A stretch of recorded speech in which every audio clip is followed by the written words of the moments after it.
Fala pessoal, tudo bem com vocês? Meu nome é Gino Terentin e eu trouxe um assunto interessante para a gente conversar aqui hoje. O processo de tomada de decisão. Quantas decisões nós tomamos ao longo do dia? Em diversos aspectos, profissional, pessoal, financeiro. Quer dizer, quantas vezes a gente precisa parar no dia para tomar uma decisão? Mais do que isso, quantas vezes a gente toma essa decisão sem parar para pensar? Mas espera um pouquinho que a gente vai falar melhor.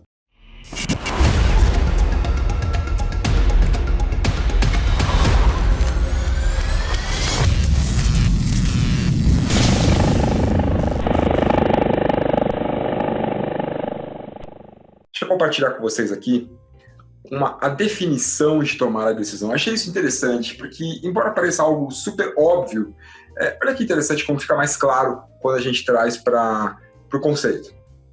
O que é o processo de tomada de decisão? Segundo a Wikipedia, é um processo cognitivo que resulta na seleção de uma opção entre várias alternativas. Quer dizer, você tem um problema, e quando eu digo um problema, não é necessariamente algo ruim, quer dizer, você tem um desafio, você tem alguma coisa para resolver ali. Eu lembro da prova quando a gente estava na escola, né? Resolva o problema a seguir, é um desafio que está ali. E o que você tem que fazer é optar entre algumas possibilidades para poder aplicar naquele problema e ter uma solução para ele. Esse é um processo de tomar a decisão, escolher entre várias alternativas qual vai ser a melhor para você poder resolver aquele problema. Agora, por que esse assunto é tão importante? Por que eu escolhi esse assunto para trazer aqui para vocês hoje? Bom, primeiro porque é importante a gente analisar essa questão da tomada de decisão, né? O nosso cérebro, a psicologia já fala para a gente sobre decisões automáticas, né? Gatilhos que nós acionamos todos os dias e nem nos damos conta disso. Imagina só a quantidade de decisões que você toma da hora que você acorda até a hora que você sai para ir trabalhar. Quantas dessas a gente faz sem sequer parar para pensar? Porque se você fosse, de fato, parar para pensar em cada opção que você tem, acorda, vai levar o cachorro passear e vai tomar café e vai ler um jornal, alguma coisa, se você fosse decidir cada uma dessas pequenas coisas, você ia se meter num atoleiro de procrastinação que você ia ficar até a noite para conseguir sair de casa e não ia dar conta. Para que isso possa ser um processo mais fácil, o nosso cérebro, ele, ao longo do tempo, desenvolveu alguns mecanismos automáticos de tomada de decisão, que fazem com que a gente tome muitas decisões automaticamente, enquanto outras decisões mais importantes, desafiadoras, interessantes, são aquelas que, de fato, a gente para pensar. As outras, a gente toma num processo automático.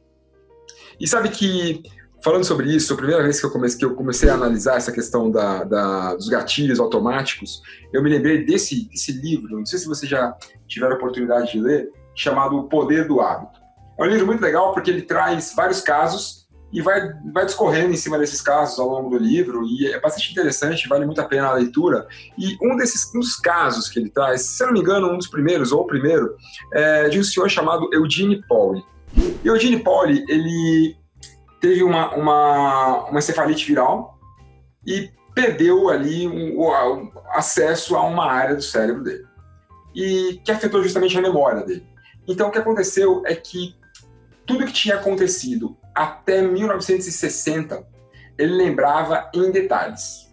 Agora, tudo que acontecia depois dessa data, ele já não conseguia mais lembrar. Ou seja, todos os dias ele precisava reaprender onde ficava o quarto da casa dele, por exemplo, porque ele tinha mudado depois de 1960, ele não lembrava onde era o quarto. O Eugene Pauly, ele se tornou uma pessoa incapaz de aprender coisas novas, porque logo depois de alguns segundos, ele esquecia, ele precisava ser relembrado, ser ensinado novamente sobre aquilo. E a esposa dele, para não ficar doida com as mesmas perguntas todos os dias, e também para poder exercitar um pouco o marido, todos os dias ela saía com ele para dar uma volta no quarteirão, e os médicos tinham sido categóricos em relação a isso, para que ela tomasse muito cuidado e para que ele ficasse por perto, porque caso ela perdesse ele de vista num passeio como esse, seria muito perigoso, ele poderia sumir, ele não sabia onde era a casa dele, ia ficar vagando pelo mundo e não ia conseguir voltar para casa pelo fato de não lembrar onde morava. E um dia preparando para poder passear ali, ela se distraiu, a porta ficou aberta, quando ela se deu conta, cadê o Eugene? o homem tinha escapado, não estava por lá, e ia procurando por aqui, por ali, não sabia, ficou desesperada, saiu, foi olhar para fora, ver se conseguia encontrar ele em algum lugar, e nada. Alguns minutos depois, ela, já desesperada, pensou, vou ligar para a polícia. Quando ela entrou em casa para pegar o telefone e chamar a polícia, quem é que estava na frente da televisão assistindo ali o programa favorito? O Eugene Pauly. Ela falou, nossa, será que ele estava aqui o tempo todo? E eu saí para procurar e ele estava aqui em casa. E ela foi ver se estava tudo bem com ele, e quando se aproximou, percebeu que as mãos dele estavam sujas de seiva, e que na mesinha que ficava na frente da televisão tinha uma pilha de pinhas. Sempre que ele saiu para passear, às vezes ele pegava as coisas que estavam ali no chão, às vezes eram pedras, às vezes eram pinhas. E mais uma vez, ele trouxe essas pinhas. Quer dizer, no tempo que ela foi procurar ele, o Eugene, ele fez o percurso, exatamente o mesmo percurso que eles faziam todos os dias. E, Gino, o que isso tem a ver com tomar a decisão? Tem tudo a ver. O Eugene foi estudado pelos médicos porque, como uma pessoa que não lembrava de nada, era capaz de lembrar, não lembrava onde morava, era capaz de lembrar o caminho que tinha feito para poder voltar para casa. E os médicos descobriram que o local em que o cérebro armazena os hábitos, é diferente do local onde fica a memória. Ou seja, diariamente, nós podemos tomar decisões recorrendo ao hábito sem precisarmos lembrar da razão pela qual, em algum momento, decidimos por aquilo. E tempos depois, o Eugene era capaz de fazer o percurso sozinho e voltava para casa. E isso se tornou algo muito relevante para a medicina. Agora, como isso conversa com a nossa vida? Como isso conversa com o nosso dia a dia? Da mesma forma que esse caso mostra o hábito do Eugene em andar em volta da casa dele, quanto nós somos afetados por isso no nosso dia? Como nós lidamos com isso? E quando eu falo sobre nós lidamos com isso, não falo sobre as decisões mais grandiosas, assim, como, por exemplo, vou investir tanto num projeto, ou tanto em outro projeto, vou comprar uma casa, ou vou comprar um apartamento. Não é disso. Eu falo de decisões mais mundanas mesmo, mais do dia a dia, as coisas simples. Quantas dessas decisões nós tomamos e já temos isso como verdade sem sequer pararmos para analisar isso? Quantas decisões nós recorremos às mesmas saídas, às mesmas soluções, pelo fato de estarmos sendo tapeados ali pelo nosso cérebro, que recorre ao caminho mais fácil, ao caminho do hábito. Se estratégia é algo que nós fazemos pensando, se estratégia é aquilo que fazemos quando pensamos sobre uma decisão, o hábito é aquilo que fazemos sem pensar. E sabe, esse iceberg, ele não está aí por acaso. De fato, pesquisas mostram que mais de 80% do que nós tomamos de decisões ao longo do dia estão abaixo da linha de consciência. De fato, são 20% aqueles que nós realmente paramos para pensar e para avaliar, para saber qual a melhor forma de agir.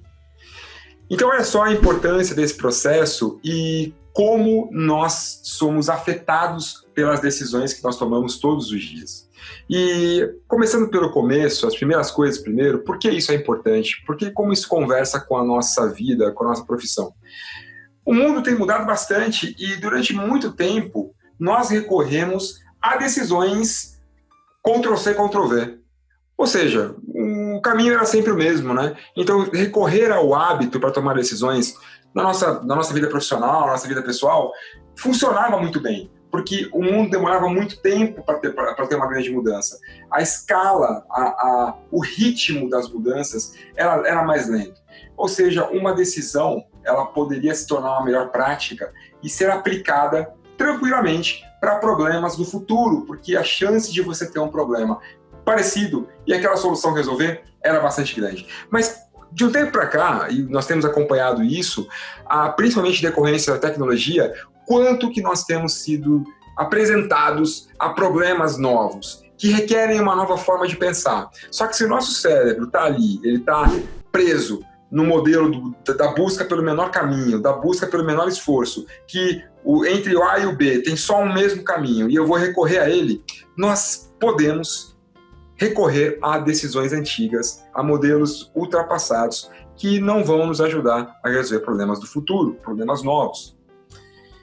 E a nossa ilusão de que o tamanho único, né? Eu vou buscar aquilo que já foi feito na empresa X e o modelo da empresa Y, o benchmarking, né? Se eu vou até uma outra empresa, ver como eles resolveram esse problema e vou adotar essa solução aqui também.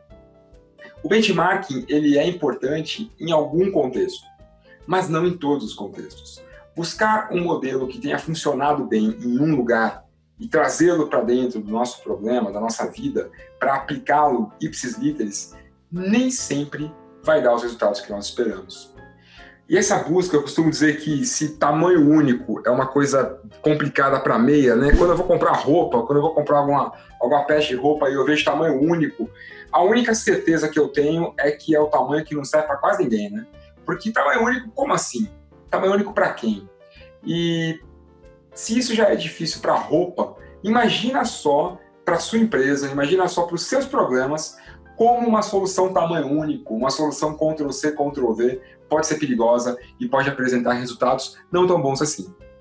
É sobre isso, sobre como identificar em que momentos nós temos que buscar soluções Ctrl+C, Ctrl+V, porque, claro, as melhores práticas estão aí também para serem utilizadas.